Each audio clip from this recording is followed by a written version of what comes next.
ইফতারে বাঙালিদের সবথেকে জনপ্রিয় আইটেম হচ্ছে এই বেগুনি।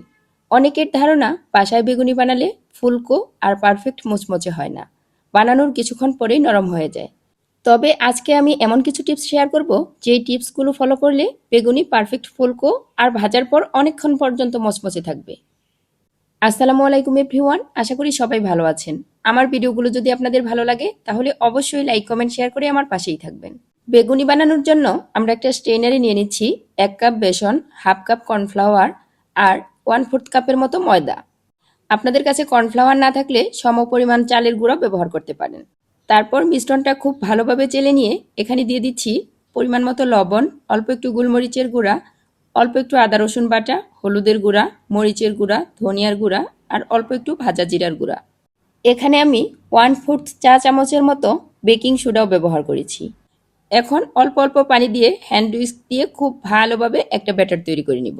এখানে অবশ্যই খেয়াল রাখতে হবে পানিটা কিন্তু একবারে দিয়ে দেওয়া যাবে না, অল্প অল্প করে পানি দিতে হবে আর হ্যান্ড উইস্ক দিয়ে খুব ভালোভাবে মিশিয়ে নিতে হবে। এভাবে সময় নিয়ে খুব ভালোভাবে মসৃণ একটা ব্যাটার তৈরি করতে হবে। এই ব্যাটারটা যত বেশি মসৃণ হবে বেগুনিও কিন্তু তত বেশি ফুলকো আর মুচমুচে হবে। ব্যাটারের ঘনত্বটা বোঝার জন্য আপনারা একটা হাত ডুবিয়ে দেখতে পারেন। হাতটা যদি খুব ভালোভাবে কুট করে নেয় তাহলে বুঝে নেবেন ব্যাটারটা একদম পারফেক্ট হয়েছে। বেগুনি বানানোর জন্য আমরা বেগুনগুলো কেটে নিয়েছি। এই বেগুনটা কিন্তু খুব বেশি চিকন কিংবা খুব বেশি মোটা হবে না। এখন এটাতে পরিমাণ মতো পানি দিয়ে 1 চামচের মতো লবণ দিয়ে কিছুক্ষণ ডুবিয়ে রাখবো। তাহলে বেগুনের ভিতরে লবণটা খুব ভালোভাবে ঢুকে যাবে, এটা খেতে আরো বেশি মজাদার হবে।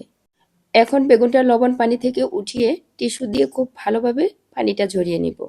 বেগুনের গায়ে পানি থাকলে কিন্তু বেসনটা খুব ভালোভাবে কোট করা যাবে না, তাহলে বেগুনিটা পারফেক্ট হবে না। এখন আমরা যে ব্যাটার বানিয়ে রেখেছিলাম সেই ব্যাটারে একটা করে বেগুন ডিপ করে তেলে ছেড়ে দিব। বেগুনি অবশ্যই ডুবো তেলে ভাজতে হবে, তাহলে বেগুনিটা পারফেক্ট ফুলকো হবে।